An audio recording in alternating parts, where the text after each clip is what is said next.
Do you have a problem that you need God's directions for? That's what I want to talk about today, receiving and following the instructions of the Lord. In the book of 2nd Chronicles in chapter 20, it talks about Jehoshaphat. He was the king of Judah, and it was reported to Jehoshaphat that there was a large army heading towards his country.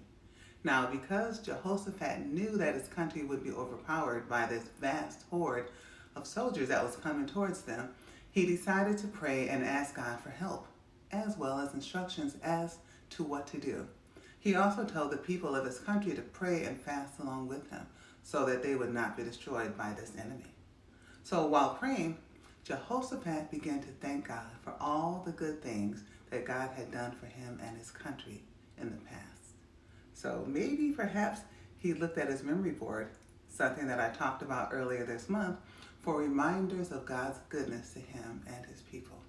Well, anyways, as he prayed and the people prayed for instructions and thanked God for God's past faithfulness, a prophet came and told Jehoshaphat to not be afraid of the army that was coming against them. The prophet said that this battle is not yours, but God's. God is with you.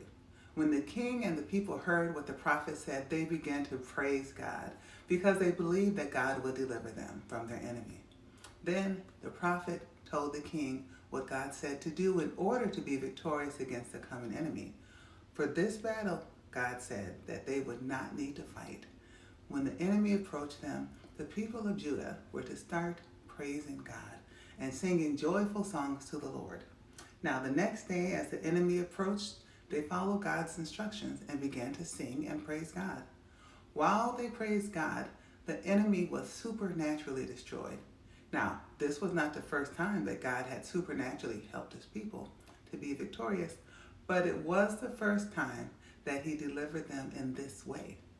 Now, the key to winning this victory was that they prayed for direction, and then they followed his instructions on how to win the battle. Now, if they had not obeyed, would they have been delivered? So this story had several important points.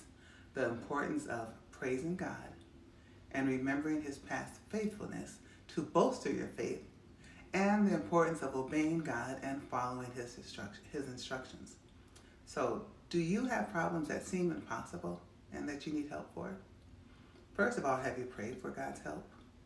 And do you remember, or are there things that God has done for you in the past? If so, take time to write down at least 3 things that God has done for you in the past. And then, are you praising God before you see the answer for your problem, to your problem?